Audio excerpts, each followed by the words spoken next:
What do you think about Huddersfield this season? Are you concerned about them? Slightly. I don't think they're going to go anywhere near what they did last season. I think what Corberan did was nothing short of sensational. I think he left them in the lurch a little bit. You know, leaving. He could have said that at the end of last season, like that's it.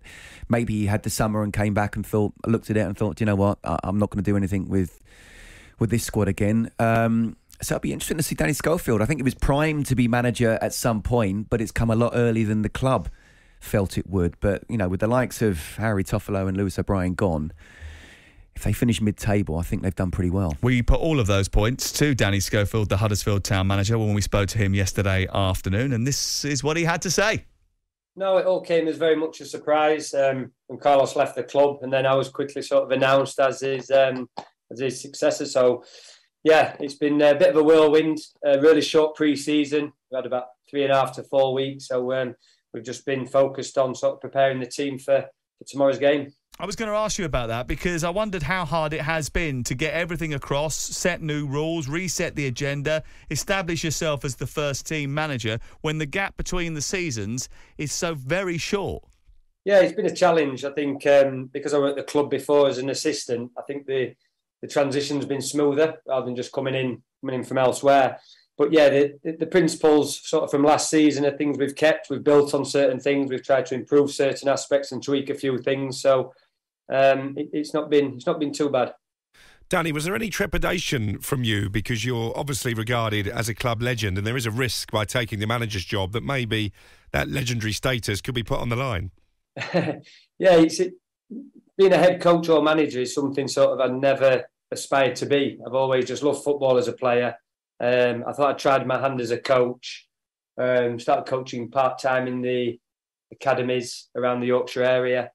And then something I sort of grew to really love and that really had a passion for it. And then as I've developed as a coach, as I've grown, as I've studied football and been on all the courses, I've found myself sat in this seat now. In terms of the upcoming season, obviously, when everybody looks back at last campaign, Huddersfield in the playoff final, but you've lost a couple of key players, haven't you? You've lost Levi Colwill, who's on loan from Chelsea. You've lost Toffolo and O'Brien permanently. Big players for you over the course of the season last year. How difficult does it make it for you to live up to the expectations and standards set last season?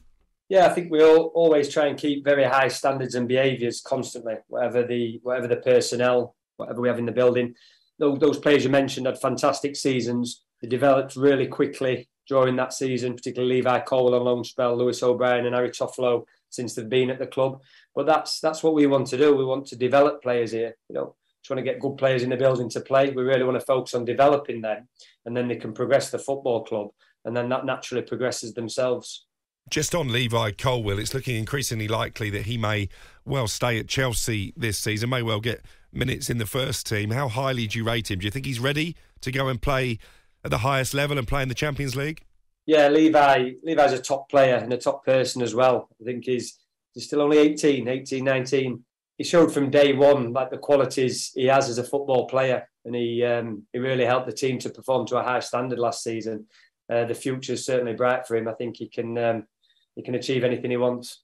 Another one whose future looks bright is Tino Anjorin, someone you've picked up on loan from Chelsea. What will he give you? Yeah, I think Tino has real attacking qualities. We were really excited when Tino came in last season. He was just coming off the back of a foot injury, so he weren't at his peak levels in terms of fitness. But yeah, we're really excited at the physical condition Tino's in at the moment, and yeah, I think he can have a high impact. How strong a division do you think the Championship is this season compared to last? When you look at the likes of Norwich and Watford and Burnley coming down from the Premier League, do you think it's stronger? I think it's always ultra competitive. Every game seems to be very demanding and very challenging. So I don't think it's no different from any other season. There's some big teams. Obviously, 3 teams always drop down from the Premier League. So whatever those teams are, they're always top teams with top players. So it's going to be as challenging as any other season.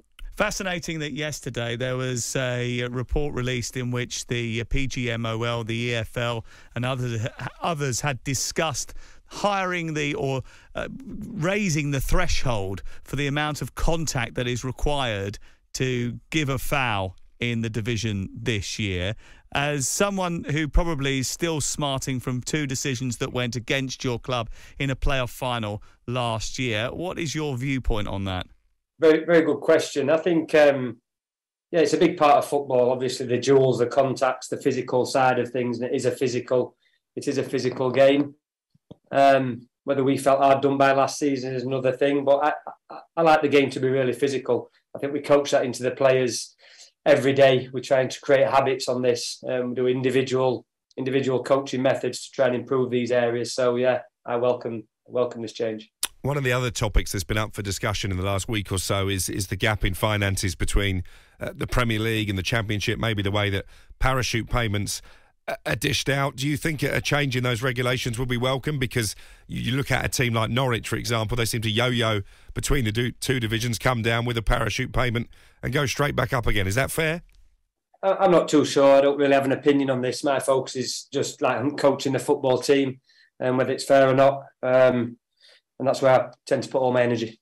You got Burnley Friday night, live talkSPORT, the first game of the season, kicking off the EFL Championship season. Vincent Kompany is in charge of Burnley. Does it make it harder not knowing what to expect from a Burnley team that has completely changed from last year? In the first game of the season, it's always difficult to sort of judge what you're going to get because pre-season isn't always a great barometer. No, it is always it's quite challenging. We've had the footage of the games from pre-season friendlies, like all clubs will have on the opponent. So we've got a fair idea. But the focus is always on sort of my team, how I'm preparing my players. Obviously knowing the opponent, what their strengths and what we feel their weaknesses are. But yeah, it can be a challenge the first few games. Big game tonight, Huddersfield Town against Burnley, live on talkSPORT. Danny Schofield answering some of your questions. Scott, how do you think he did when asked about those issues that he's had to negotiate? Oh, I think he talks well, but like anything, it's about what happens on the pitch. And I'm not saying he can't do it, but it's going to be very, very difficult. I think if the fans are, and I do think they will be realistic, but if they're thinking they can try and follow up what happened last season while losing 2 of their best players. 3, impossible. Jim White and Simon Jordan. Monday to Friday mornings from 10 on AM, on DAB, via the talkSPORT app and on your smart speaker. talkSPORT.